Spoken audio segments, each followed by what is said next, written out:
Bem-vindos para mais um episódio do AiresCast. No programa de hoje nós vamos abordar o assunto das chuvas na cidade de Petrópolis.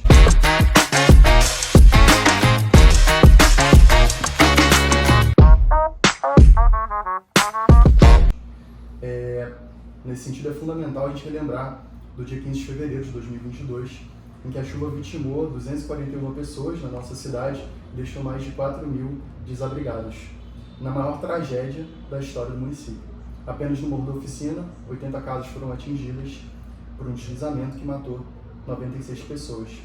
Então, para discutir essa questão, e principalmente o que vem sendo feito para remediar o ocorrido, me acompanha nessa transmissão Dr. Miguel Barreto, advogado, professor universitário, leciona na Escola de Prerrogativas da Seccional Fluminense da Ordem dos Advogados do Brasil, mestre em Direitos Humanos pela Universidade Católica de Petrópolis e doutor em Direito na Universidade Veiga de Almeida, autor de livros e artigos jurídicos e atualmente ocupa o cargo de Procurador-Geral do município de Petrópolis. Então, Miguel, muito obrigado pela sua presença no podcast. Eu que agradeço pelo convite.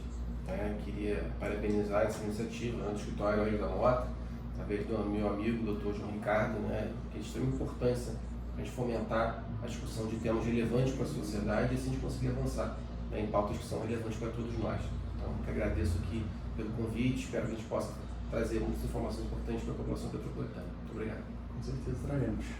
E Gil Kempers, é tenente-coronel do Corpo de Bombeiros, graduado em Física com especializações em Gestão Integrada de Desastres e Procedimentos no Japão, em Sistemas de Alerta e Alarme Antecipados na Espanha.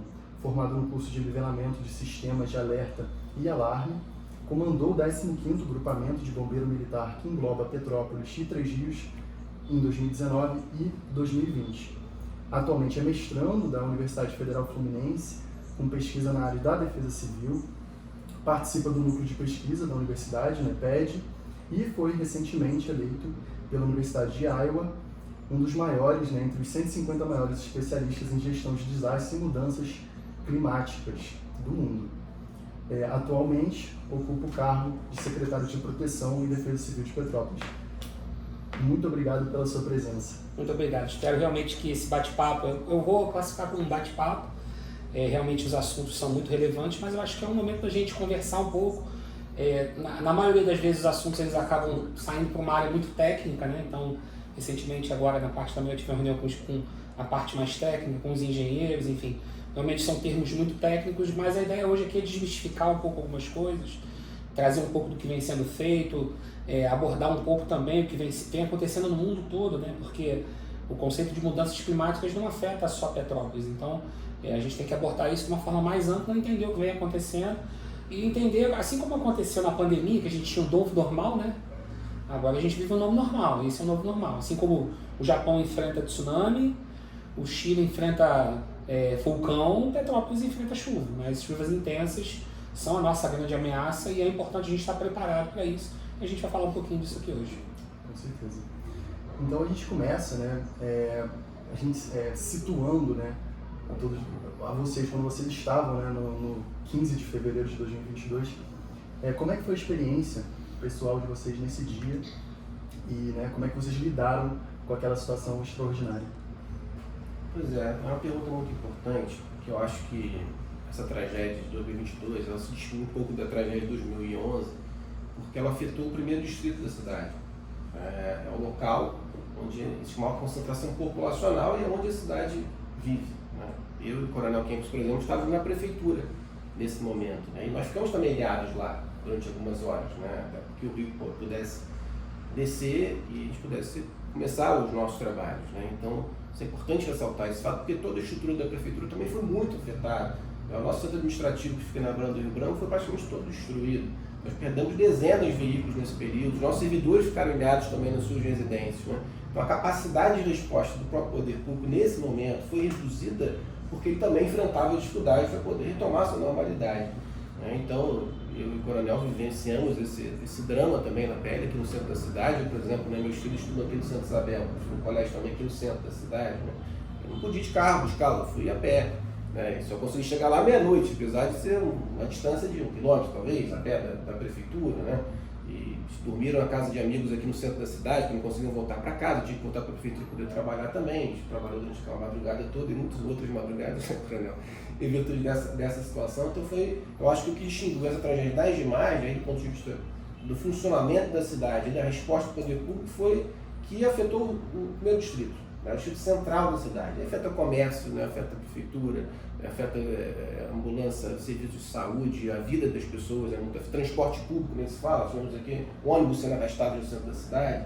Cenas marcantes. São assim, algo que até então era impensável, né, que a gente tivesse um alagamento de tamanha dimensão que pudesse carregar um ônibus. Todo mundo que esteve lá viu carros em cima de árvore, né? Então foi um fato extremo, excepcional, que afetou a vida de todos nós e também afetou a nossa vida naquele momento que também sofremos, né, ali um isolamento, né, durante algum tempo dentro da prefeitura, porque também alagou ali, porque tem um rio na frente, enfim. Então acho que afetou a vida de todos nós e prejudicou muito, inicialmente, a resposta do poder público, e o poder público também foi afetado junto com a vida da sociedade. Perfeito. Uma cena muito marcante foi a do ônibus, né, que foi na Coronel Veiga, né? Isso aí. Foi uma das que acho que mais circulou, né, pelos desesperos das pessoas naquele ônibus tentando sair e a água naquela fluxo enorme. E você, Fran? Então, uma coisa que eu acho importante ressaltar é que é o seguinte, primeira observação importante, o que aconteceu em Petrópolis nunca tinha acontecido no país, né? Então a classificação científica dessa chuva é uma chuva chamada chuva convectiva orográfica. São dois tipos de chuva que aconteceram simultaneamente com uma convergência de fenômenos climáticos. Então a gente pode comparar de uma forma mais clássica as monções que acontecem na Índia. Então é um volume de chuva muito forte, num curtíssimo espaço de tempo. A gente está falando de 256 milímetros de chuva em 3 horas. É como se a gente estivesse colocando 260 litros em 1 metro quadrado. Então nenhum solo do mundo tem a capacidade de escoar esse volume de chuva. Se a gente entender que o solo absorve 40% da água e escorre 60%, essa água, quando ela bate no solo e ela começa a arrastar materiais, ela tem um grande potencial destrutivo e um grande potencial de energia para arrastar uma grande quantidade de materiais. Então, esse é um fenômeno que ele nunca tinha acontecido no Brasil. Foi a primeira vez que a gente registra no Brasil, e aí o CEMADEM Nacional lançou um artigo em setembro do ano passado, classificando pela primeira vez no Hemisfério Sul, na América do Sul, uma chuva classificada como chuva convectiva orográfica. E ela aconteceu de forma pontual e localizada. Então, nenhum alerta foi emitido para isso de nenhum centro de meteorologia. Nem o CEMADEM Nacional, nem o SENAD, nem o INEMET, nenhum órgão emitiu alerta. Então, é importante ressaltar. Segundo, existe preparo da Defesa Civil do município para atender um evento de tamanha magnitude? Nenhuma Defesa Civil do mundo é capaz de atender 7.650 escorregamentos. Só que a gente pergunta assim, qual é a capacidade, então, de resposta da Defesa Civil Municipal de Petrópolis, que é uma das 10 maiores do Brasil? E aí a colocação que eu faço, se a gente relembrar um pouquinho, do dia 7 de janeiro de 2023 ao dia 14 de janeiro de 2023, nós tivemos uma chuva muito forte na cidade.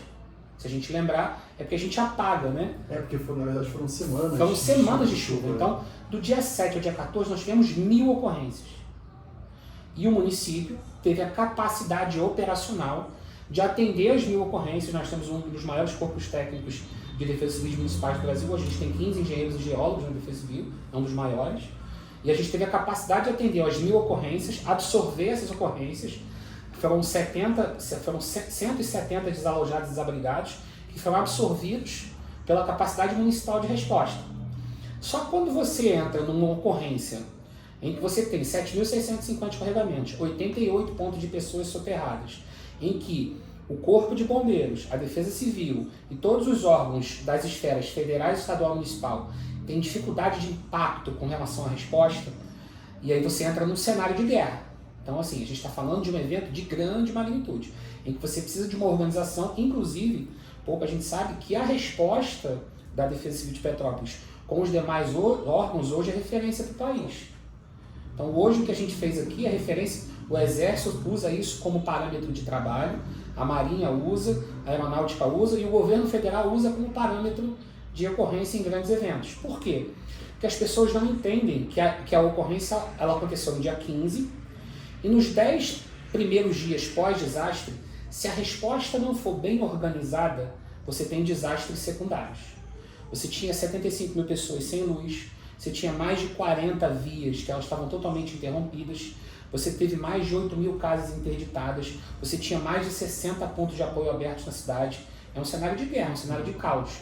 Se você não souber organizar esse processo, se você não souber dizer quem vai para onde fazer o quê, muitas pessoas me falaram assim, um dia eu cheguei numa rua e falaram assim, mas na tragédia a Defesa Civil de Petrópolis não veio aqui na minha rua.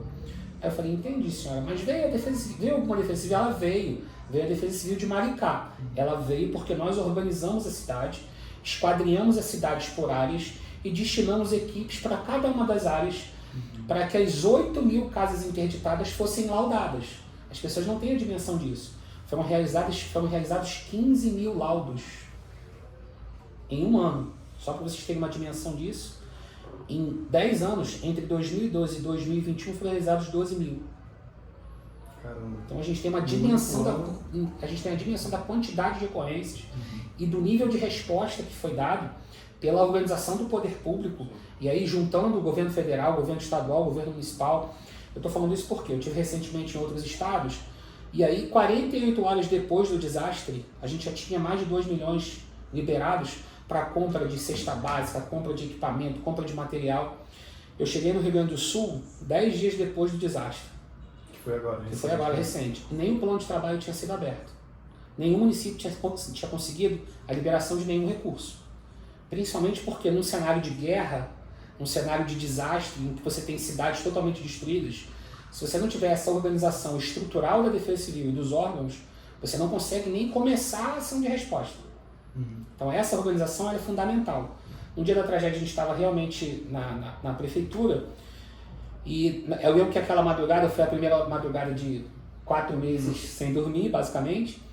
Mas assim, a nossa equipe ela teve um trabalho muito importante, que não aparece muitas das vezes, que foi, durante aquela madrugada, todas as minhas equipes foram a todos os pontos de escorregamento catalogando para a gente ter um levantamento básico no dia seguinte do que fazer.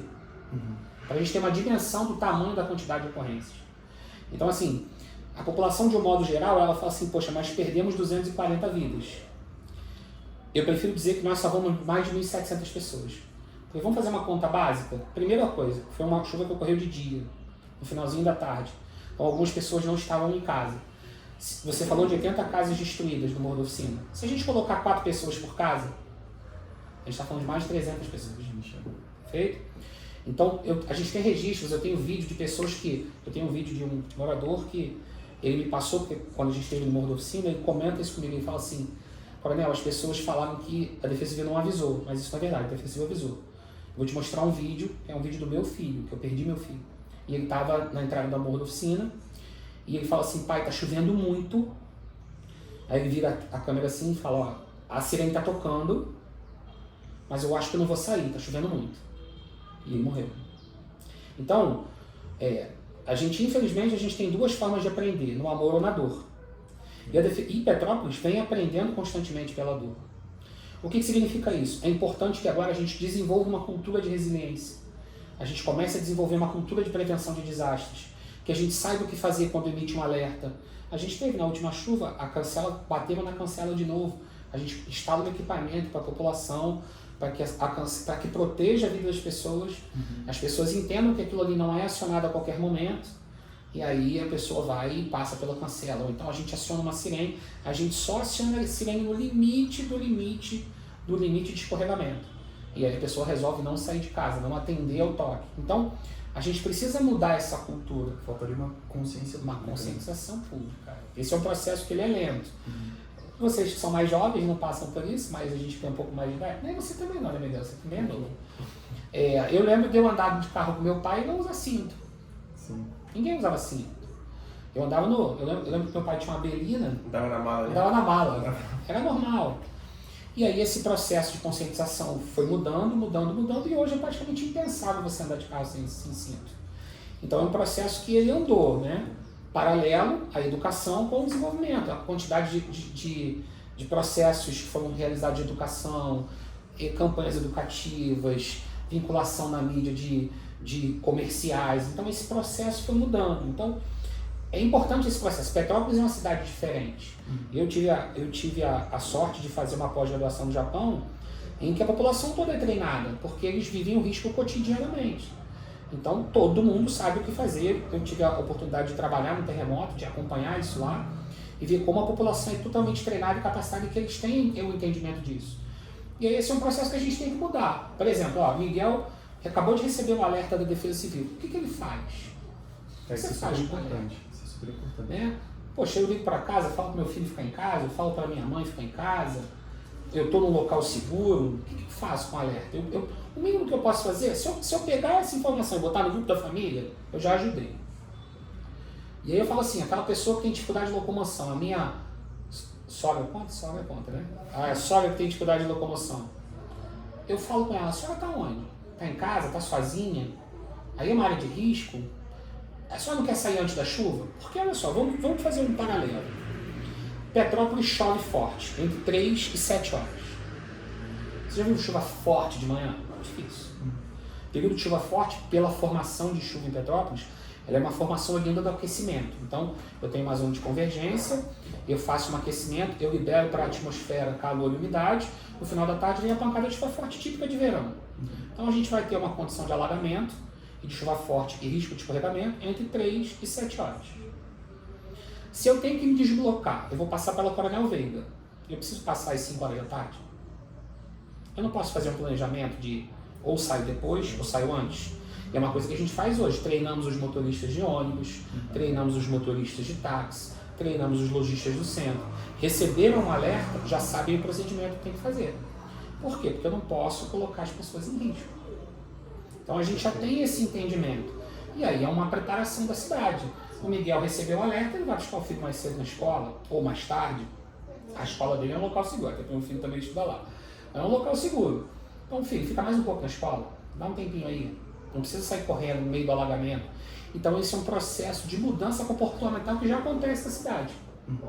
Outro dia um amigo meu falou assim, eu estou indo no final da tarde, eu tenho uma consulta lá no centro. Tem previsão de chuva forte? Vou desmarcar. Eu vou remarcar para outro dia de manhã. Isso é uma mudança cultural.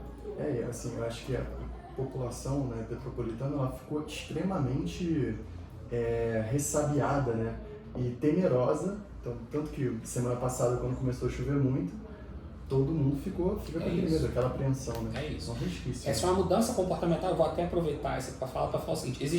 Foi até muito engraçado que algumas pessoas na semana passada falaram assim, nossa, mas choveu muito e a Defesa Civil não emitiu alerta.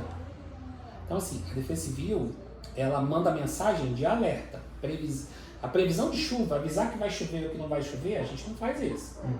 A gente pode até começar a pensar, vai chover, mas o objetivo do SMS é só quando a gente entra num parâmetro de risco, porque senão você banaliza. Eu vou dar um exemplo. Ano passado, setembro, outubro, novembro e dezembro, 90 dias, Petrópolis choveu 82 dias. Se eu for mandar SMS todo dia que chove, ele banaliza, as pessoas não vão ver mais. Só situações extremas. Eu só aviso numa condição de emergência, quando eu estou atingindo algum dos protocolos de risco. Aí realmente eu fecho uma via, eu toco uma sirene num bairro, eu informo de chuva forte, mobilizo um ponto de apoio. Aí eu só uso os alertas de emergência numa condição grave. Não vou banalizar isso informando que vai chover meia hora. Sim. E vamos entrar um pouco mais em questões mais específicas, né? A gente fala muito do centro de Petrópolis, né? Uma das regiões mais afetadas. E quando a gente fala do centro em questões de obras, no que tange, né, as chuvas, né? A gente pensa muito no túnel extravasor, né? Então, apenas contextualizando, né? O túnel extravasor ele começou a ser construído na década de 60, tem aproximadamente 3,5 km de extensão, e a função primordial do túnel é desviar as águas do rio Palatino, que está no centro, né, para o rio Piabanha, no Itamaraty, né? Aquela função exatamente de quando tem muita vazão de água, desvia a água. No que tange as obras do túnel extravasor, né?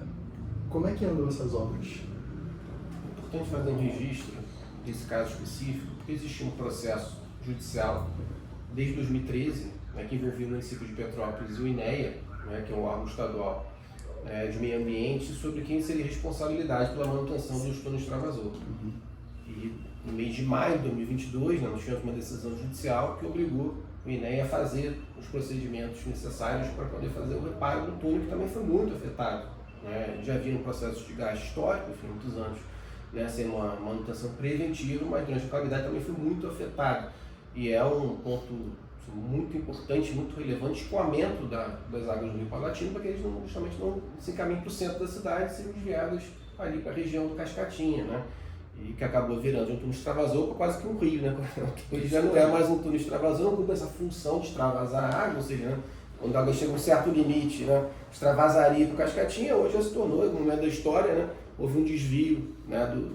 do túnel extravasor, que não é mais extravasor, virou vamos dizer assim, uma extensão do rio, né? Então a primeira fase, né, das obras já foi concluída, é uma obra que está sendo feita pelo governo do estado, em virtude da decisão judicial que foi proferida aqui na 4ª Vara Civil, e já se encontra agora em andamento a segunda fase de reparo do túnel, né? E a gente acredita aí que torce muito, né, para que durante o período de verão, até o final do período de verão, o túnel já esteja completamente recomposto, porque de fato é um mecanismo extremamente importante, né, para evitar os alagamentos aqui, os transbordamentos no centro da cidade.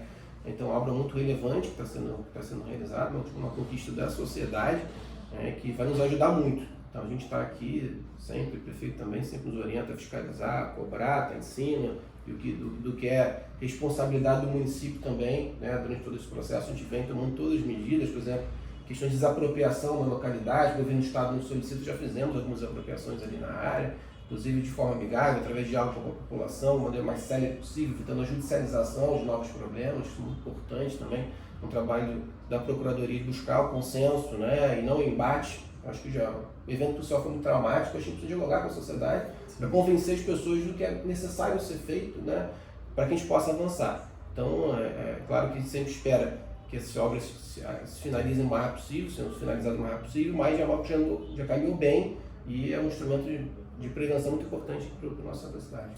Então, assim, falando no centro da cidade, a gente pode dizer que o túnel extravasor, ele é a obra que vai fornecer a maior, né, digamos assim, maior alívio, entre aspas, no que tange as chuvas torrenciais? Então, vamos lá. É legal porque a gente tem a visão jurídica e tem a visão técnica da engenharia e da parte de gestão de desastres. Toda ciência ela é dinâmica. Então, assim, o padrão construtivo que foi usado desde Queller para você fazer o contorno dos rios, a perda de carga prevista ali, você tinha um volume de chuva previsto. Então nós temos 2 agravantes nesse processo. Chove mais do que chovia. Para a gente fazer um parâmetro. A tragédia da região serrana, em 2011, nós tivemos 690 milímetros de chuva em 4 dias. Em 2022, nós tivemos 260 milímetros de chuva em 2 horas. E no dia 20 de março tivemos 550 milímetros de chuva em 24 horas. Angra, esse ano, tivemos 880 milímetros de chuva em 48 horas. E os incríveis, São Sebastião e São Paulo, Bertioga, 683 milímetros de chuva em 24 horas. Ou seja, o que choveu, a tragédia da região serrana, em 4 dias, choveu em um dia agora. E a pergunta que eu te faço é uma pergunta, não se responde uma pergunta com outra pergunta, mas alguma dúvida de que vai chover 1000 milímetros nos próximos anos em 24 horas? Nenhuma. Então, somado-se a chover mais com outro processo que chama-se impermeabilização do solo. Se a gente fizer pegar qualquer fotografia antiga, de 1870, 1850, 1900, você tinha muito mais área de cobertura vegetal e você tinha muito mais terra para absorver essa chuva do que a impermeabilização que existe hoje. Então, você tem muito mais áreas de concreto e asfalto na cidade que fazem com que muito mais volume de água carregue para os rios.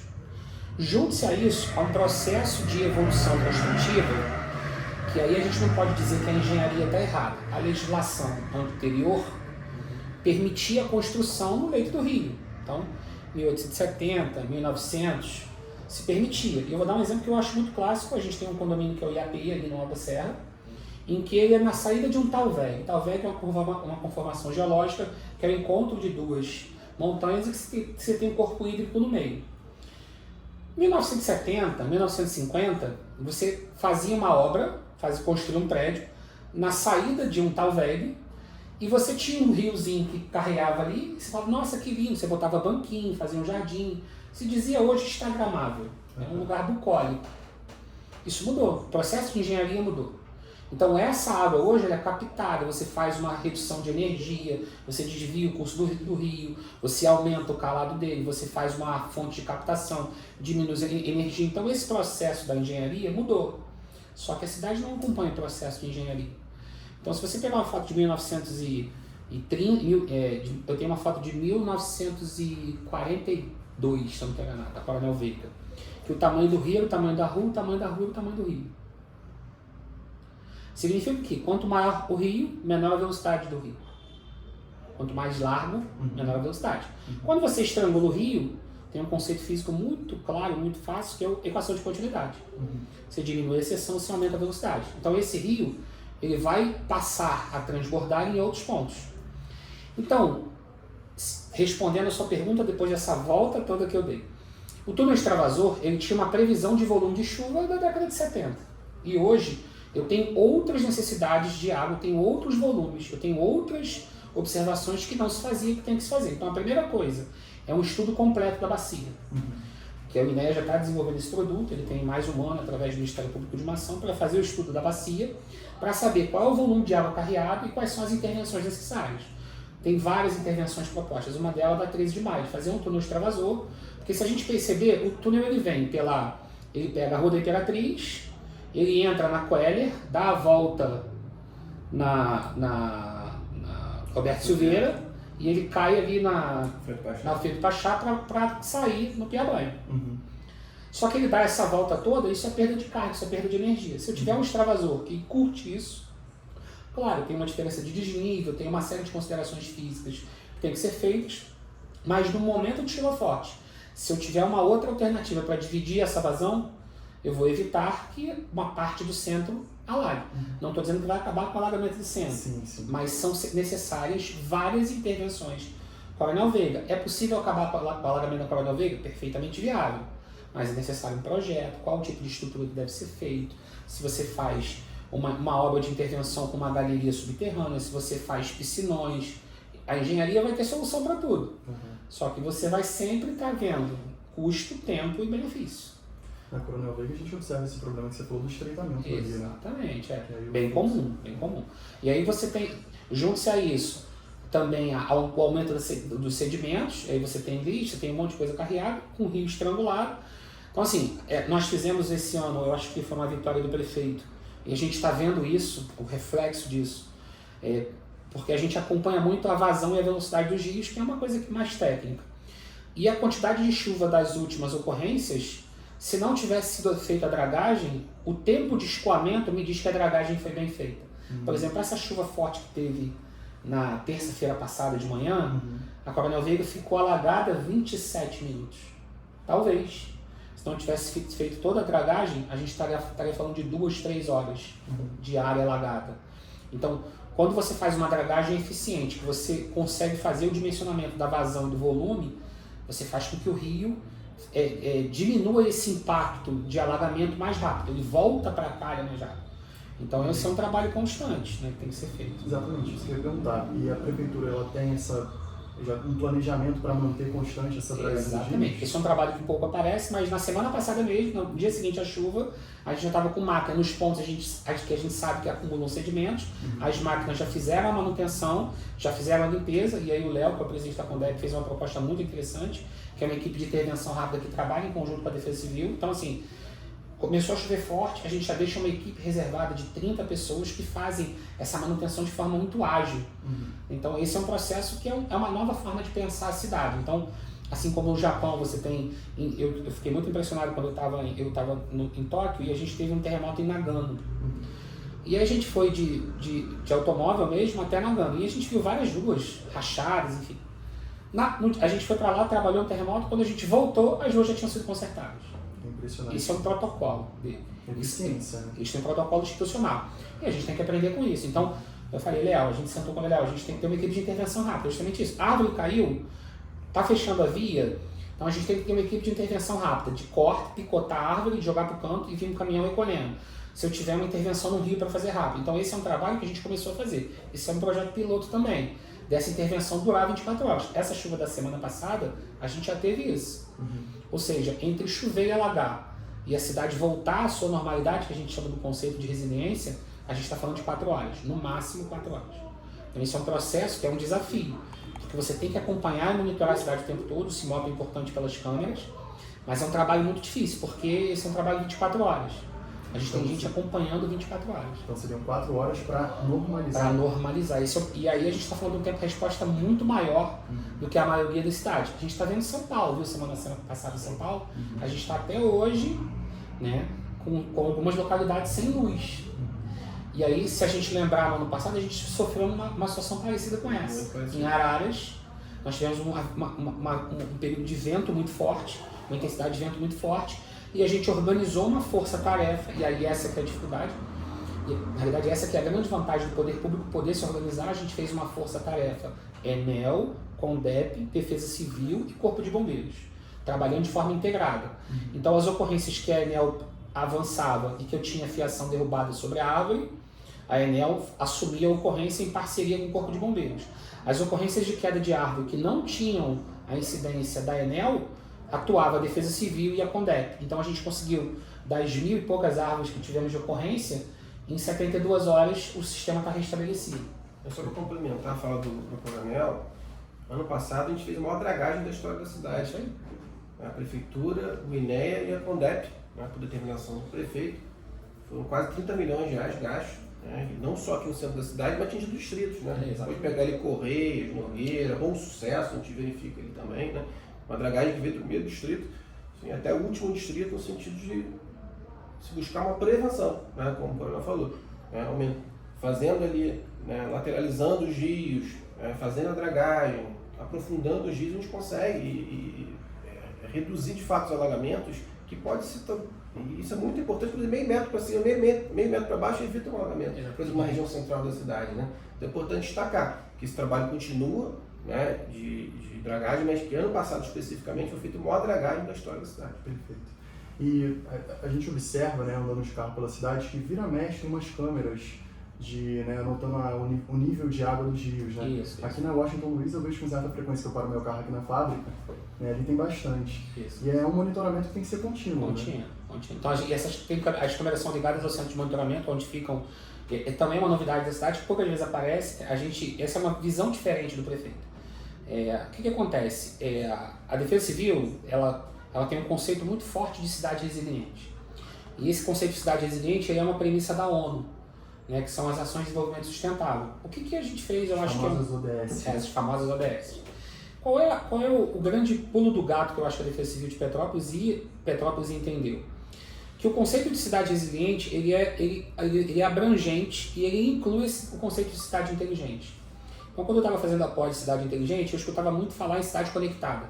Então, você tinha muitos dados, você tinha câmera, você tinha isso. Tá, mas esse dado vira o quê? O que adianta eu ter? Como eu visitei recentemente o Correio, o coordenador lá, um grande amigo meu, o Coronel Belchior, e ele falava assim, cara, nós temos 5.000 câmeras conectadas na cidade. Eu falei, legal, o que você faz com isso? O que isso gera de dado?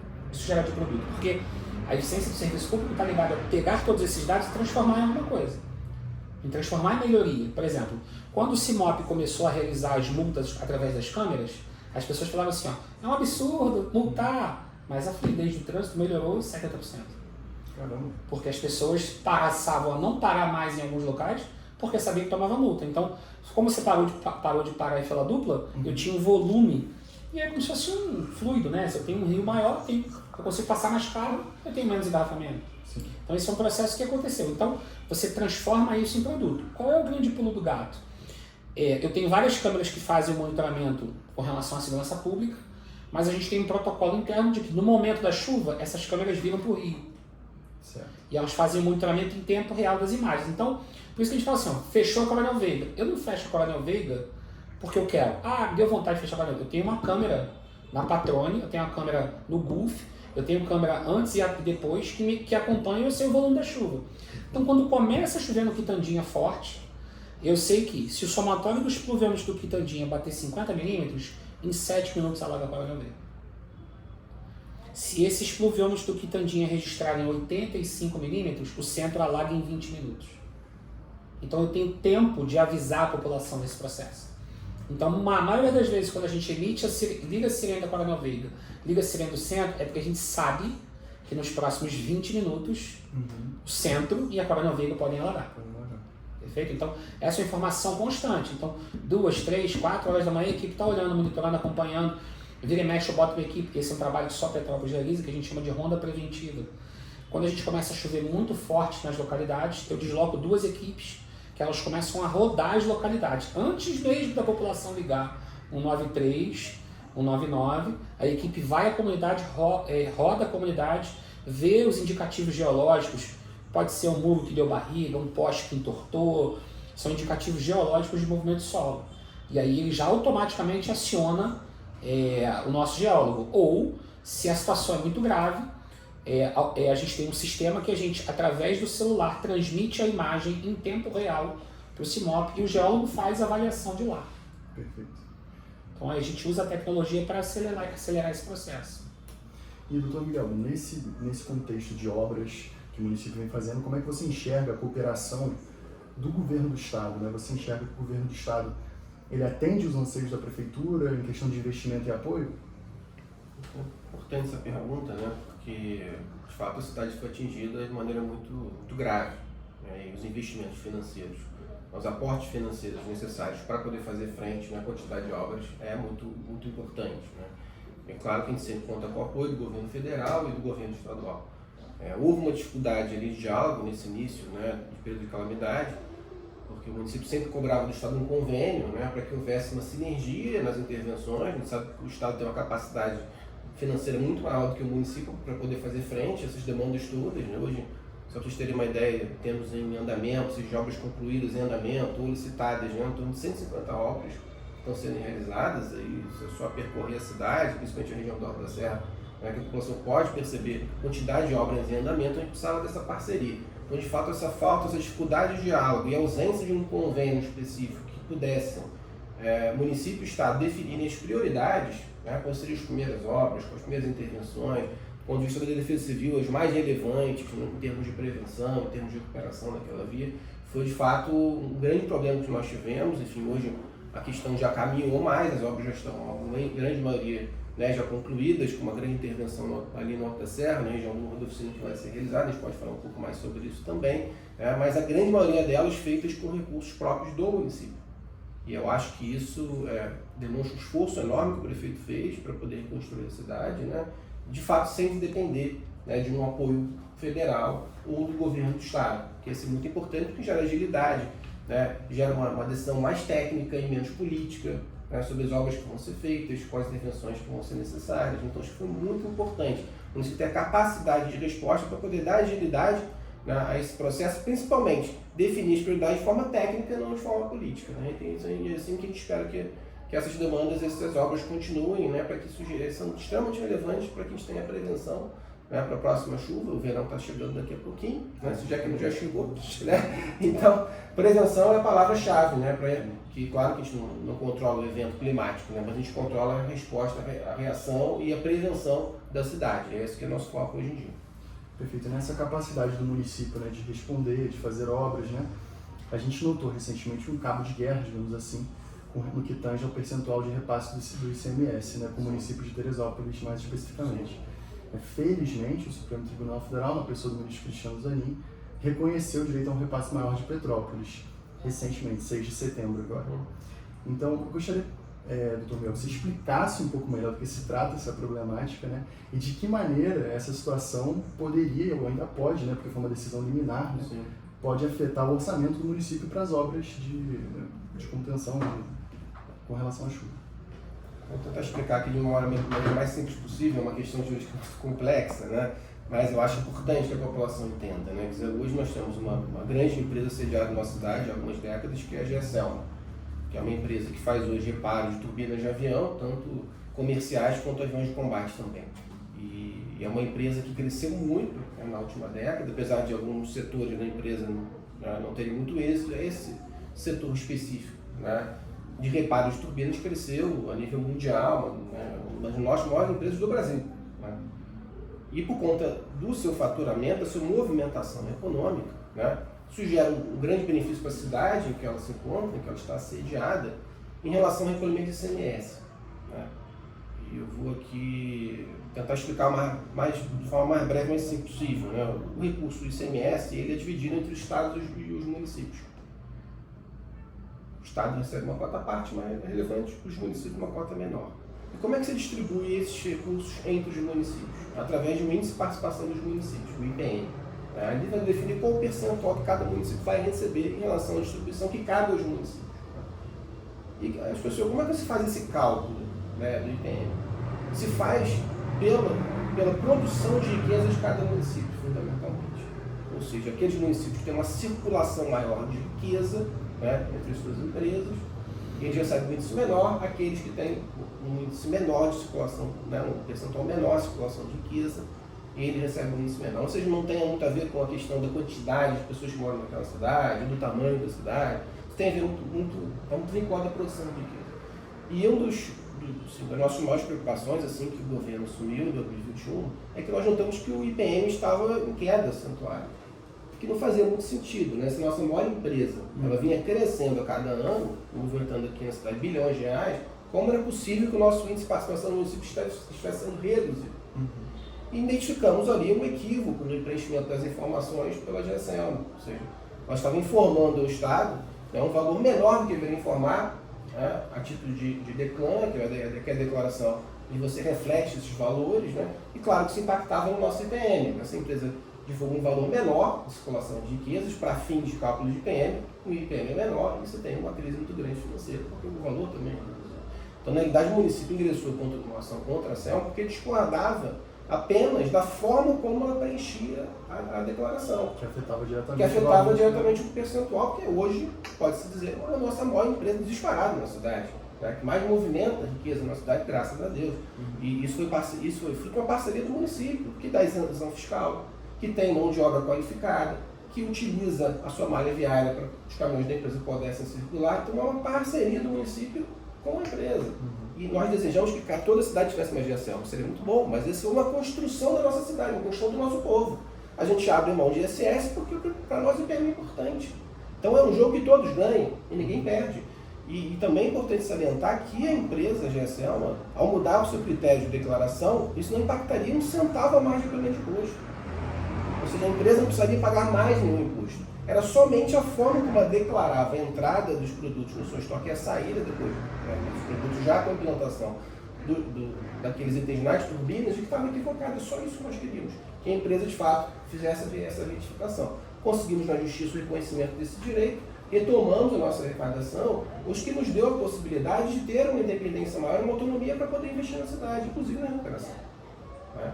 Então, por isso que a nossa grande preocupação, quando num período curto, né, houve a revogação, suspensão dessa liminar, porque retomamos uma arrecadação que nos parece injusta, porque não é justo que a empresa produza riqueza aqui e outros municípios recebam pela riqueza produzida aqui no nosso município, assim como o município também não questiona outros municípios pela riqueza que é produzida neles.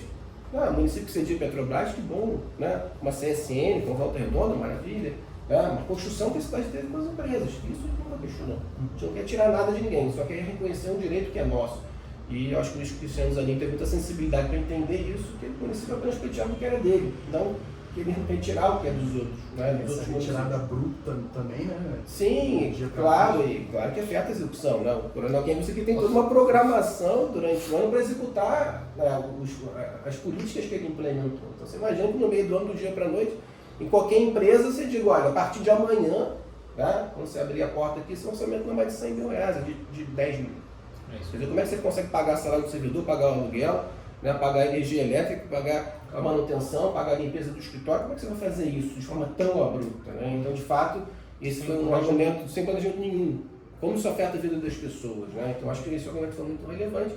Né? Conseguimos restabelecer a decisão judicial e a gente espera que continue nesse sentido. Né? Porque é justo para a cidade. Né? Isso é importante. É justo porque é um direito que é do município, que é nosso. Então, a gente vai lutar pelo que é nosso. Né, sem querer tirar nada de ninguém, né, mas reconhecendo que de fato é um índice que cabe à cidade, nós vamos lutar pelos interesses da cidade sempre. Perfeito.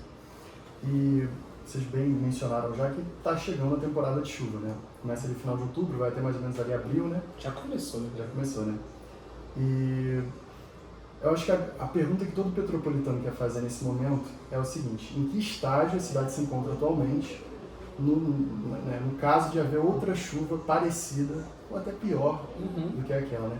Então, queria para você desse aí para a gente um panorama assim, então, vamos geral. lá. Vai chover mais forte nos próximos 10 anos, isso é fato. Que a gente vai ter de novo 550, 600, 700 milímetros de chuva em 24, isso é fato. Essa é uma característica geológica e geográfica de Petrópolis. A formação de chuva aqui tem uma condição de formação de chuva vindo da zona da Mata Mineira e uma formação de chuva oriunda de zonas de convergência, que você tem a chegada de frente fria no sul, entrando por São Paulo e chegando aqui. Então, pela localização geográfica, a cidade ela é impactada diretamente pela formação de chuva. Ponto 1. Ponto 2. A nossa condição de relevo é um relevo muito ruim, muito desfavorável. Então, em algumas localidades, por exemplo, eu fui o diretor do CEMADEM do estado durante um tempo, a capa de cobertura vegetal, por exemplo, de Barra Mansa, a gente tem 7 metros de profundidade até você chegar na rocha primária. Petrópolis, a gente está falando de 1,5 a 2 metros. Em algumas localidades, assim, chutando um pouco para mais, chega a 2,5 metros. A gente consegue ver isso facilmente indo no Morro da Oficina. Quando você vê a área de escorregamento, você vê a área de vegetação, você vê uma camada de rocha fragmentada com terra e você chega na rocha primária. Essa é uma característica de formação geológica de Petrópolis. Então é um cenário muito desfavorável. Soma-se isso à ocupação desordenada e uma condição de risco pela condição de risco geológico em que a pessoa resolve construir a sua casa. Então, a gente consegue reduzir essa vulnerabilidade e a gente fez isso agora no Morro da Oficina, fazendo a retirada e a realocação de 240 famílias e, com esse material, realizando uma obra de contenção que é referência para o país, utilizando uma metodologia japonesa chamada metodologia SABO. Então, isso é uma referência para o país. Com relação à preparação da cidade, a cidade está mais preparada. Nós temos mais equipes operacionais, nós temos mais protocolos, nós temos mais condutas a serem seguidas, nós temos mais informação, a gente comunica melhor, tem o canal do Instagram, tem o canal do Facebook, faz a campanha de comunicação social, divulga os alertas. Nós somos a única cidade do país em que todos os veículos de comunicação estão no grupo de WhatsApp, em que a gente emite os alertas em tempo real e faz a informação para que todos eles, Giro Serra, todos eles façam essa divulgação em tempo real. Todos eles estão mais conectados e está todo mundo mais preparado nessa comunicação de emergência. Ponto 1. As pessoas estão mais sensíveis e aí as pessoas têm uma percepção maior da condição de risco. Isso faz com que essas pessoas mais sensíveis acompanhem melhor os alertas, mas a colocação que a gente precisa nós precisamos fazer a população mais preparada, em que todos saibam o que fazer numa condição de emergência. Então eu percebi isso em Cuba, eu percebi isso no Japão, eu percebi isso na Espanha. Todos esses países que são afetados e impactados diretamente por desastres, a população participa do sistema de defesa civil. Então a gente convida a população a participar dos núcleos de defesa civil dos seus bairros, acompanhe os alertas, saibam o que fazer no momento de emergência, saibam quais são as rotas de fuga, entendam quais são os protocolos que a Defesa Civil estabelece. Nenhuma das ações montadas, a gente está aqui perto de uma ilha de segurança, que tem uma faixa vermelha pintada no chão. Por que tem aquela faixa? Qual o objetivo daquela faixa estar ali? No momento de chuva forte, em que a sirene tocar, provavelmente o centro da cidade pode entrar numa condição de alagamento. Então não passa daquela faixa. Então são condições de segurança que são estabelecidas para que a população se sinta segura. Então esse entendimento ele tem que ser feito o ano inteiro. Petrópolis, infelizmente, vive o que a gente chama de síndrome do céu azul. De março até novembro, as pessoas esquecem da condição de prevenção. E aí é o lixo que vai para o rio, é a obra que começa a ser feita de forma irregular, em que a gente acha que nunca vai acontecer. Mas, infelizmente, pelo agravamento do quadro das mudanças climáticas, essa é uma condição que pode acontecer na cidade. Então, assim, a gente tem aí o sul do país sofrendo chuva forte, a gente tem o norte do país sofrendo com seca, e existe, sim, em função do Laninha, que é o aquecimento do Oceano Pacífico, a possibilidade da formação de chuva intensa no corredor do canal de umidade, que a gente chama de zona de convergência, na região sudeste, pegando São Paulo, Rio de Janeiro ou Espírito Santo. Então essa é uma possibilidade em que a gente tem que estar acompanhando, esse é um monitoramento que é feito de forma constante, mas em que a população esteja toda ciente de que quando é emitido um alerta, que isso não deve ser levado como uma brincadeira. E aí se entender a gravidade desse processo e atuar seguindo os protocolos internacionais de gestão de risco. Então, caminhando para o final do nosso podcast, eu acho que é importante a gente passar uma mensagem de... uma instrução, na verdade, né, para aquelas pessoas que moram em áreas de risco, né? Quando, no caso de uma chuva, que começa uma chuva torrencial, aquela pessoa está na área de risco, quais os procedimentos que ela deve adotar?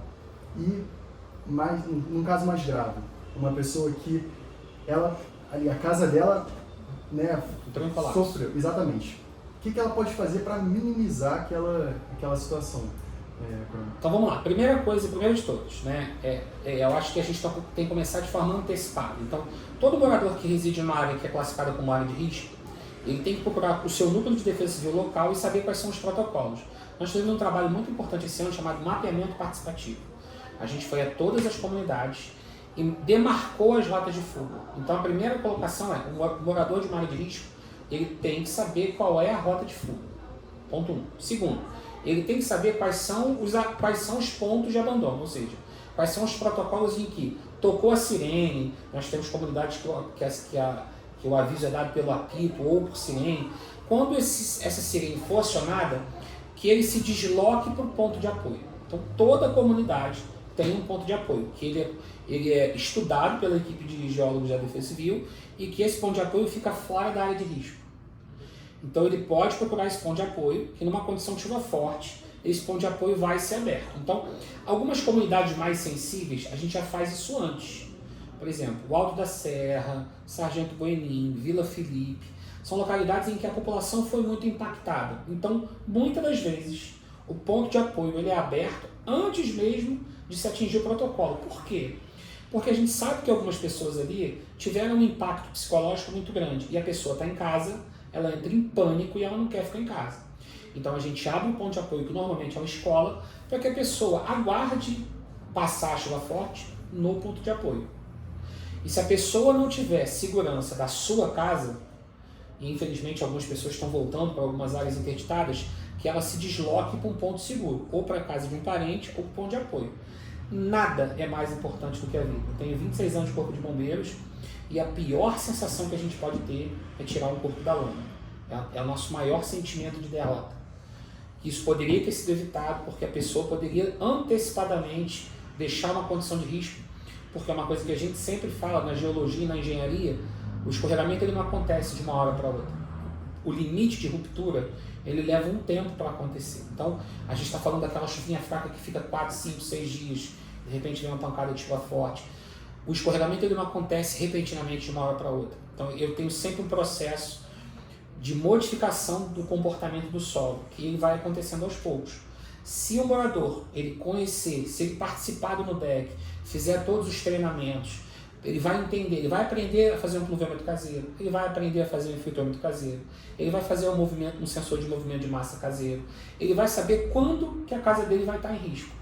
Só que esse é um processo que ele é continuado. Não adianta ele chegar hoje, começou a chover e perguntar o que eu faço. Ele tem que vir acompanhando esse processo porque é a vida dele que está ali. Então, só que você fala assim, mas você quer ensinar um morador que mora na área de risco a correr numa situação de emergência. Não, assim como no Japão, a pessoa que mora na área de risco, quando tem um terremoto, ele sai. Assim como no Chile, o cidadão que mora perto de um vulcão, quando tem um alarme, ele sai. Em Petrópolis, quando tem uma chuva forte, no momento da chuva forte, ele sai. Eu acho que aí entra muito a questão do apego, né? A gente ouviu muito essa questão na época, né? Que as pessoas ficavam... É aquele patrimônio da vida toda, né? Exatamente. Ainda mais que são normalmente locais mais humildes. A frase que eu escutava muito é, mas a minha casa é segura, foi meu avô que construiu. Isso é uma coisa que a gente usava muito. Só que assim, e aí outro dia eu estava numa casa fazendo uma vistoria, aí a senhora falou assim para mim, mas essa casa aqui foi construída há 150 anos. Essa casa aqui é uma casa muito segura. Eu falei, senhora, aquela rocha ali tem 18 milhões de anos. Quem chegou primeiro? Porque o processo geológico, né, em que você tem um rolamento de blocos, você tem um desplacamento, ele está acontecendo pelo menos há 18 milhões de anos. Então, o que a gente pode fazer é justamente isso, reduzir a vulnerabilidade. Então, a casa dela é uma casa que foi demarcada como casa para demolição. Porque não tem como permanecer ali. Porque se a gente não fizer esse trabalho, daqui a alguns anos a gente volta ali para resgatar um corpo. Porque vai acontecer o escorregamento naquela localidade. É um processo geológico que ele é reversível, ele vai acontecer. Então o que a gente pode fazer é retirar as pessoas dessas condições, essa condição de risco elevado alto, e manter ela numa condição de segurança, porque você não vai ter como fazer intervenções em algumas áreas que são áreas muito grandes. E aí é uma questão do poder público. Eu tenho uma obra que ela vai custar 450 milhões e eu tenho para proteger 10 casas que não custam 2 milhões. O que é mais interessante? Porque essa indenização é feita com dinheiro que é o recurso público, que é fonte dos nossos impostos. Eu entendo essa questão do apego, a gente fala muito isso, mas a gente tem que pensar de uma forma mais inteligente e pensando na gestão de risco. Foi como a gente fez no Morro da Oficina. Né? É melhor tirar 240 casas e realocar essas pessoas em uma condição de segurança ou mantê-las ali e daqui a pouco, um dia, resgatar os corpos. Será que se essa gestão não tivesse sido feita lá atrás, a gente não teria salvo muito mais vidas? Então a gente teve um período que, infelizmente, não foi demolida uma casa em Petrópolis. Então, em algumas gestões, não foi demolida uma casa. Então, hoje a gente está demolindo mais de 700 casas na cidade, juntando todos os processos. Porque são áreas de altíssimo risco. É importante também falar dessa questão da conscientização, que esse processo todo de demolição, né, foi feito com base em diálogo prévio com as famílias, né, que teriam suas residências demolidas. Então, apesar de ter sido um processo extremamente difícil, do ponto de vista do diálogo, do convencimento, né, das pessoas, né, demonstrar isso que o coronel acabou de falar, da importância de fato de poder se relocar em um local seguro, nós tínhamos uma adesão de praticamente 100%. Isso aí. No termo no TAC que a gente informou com a Defensoria Pública, né? Então a gente percebe que se houver de fato esse trabalho de conscientização, as pessoas entendem que é de fato importante, que é de fato relevante. Então foi uma experiência que nós tivemos aqui extremamente interessante, talvez até pioneira, né? Pensando em relocação das pessoas, não através de construção de conjuntos habitacionais ou levar as pessoas para um outro lugar mais distante da cidade, mas permitir que ela, através daquele valor da compensação, pudesse decidir o seu destino. Né? Entregando ali o dinheiro para que ela pudesse ir para um outro lugar. Né? Então acho que foi um processo extremamente interessante, né? Também um exemplo que a gente tem aí de uma boa prática de defesa civil, de prevenção, de habitação também, de entregar para as pessoas o seu futuro, o seu destino. Né? E através desse processo todo de diálogo foi muito interessante, que apesar naquele primeiro momento, né, a gente ter essa ideia do pessimismo, as pessoas não vão entender, vão querer ficar, não vão aceitar, quando a gente coloca isso em pauta, né? Através de uma conversa franca, tem uma adesão elevadíssima, né? Então foi um projeto muito exitoso e que nos trouxe muita satisfação.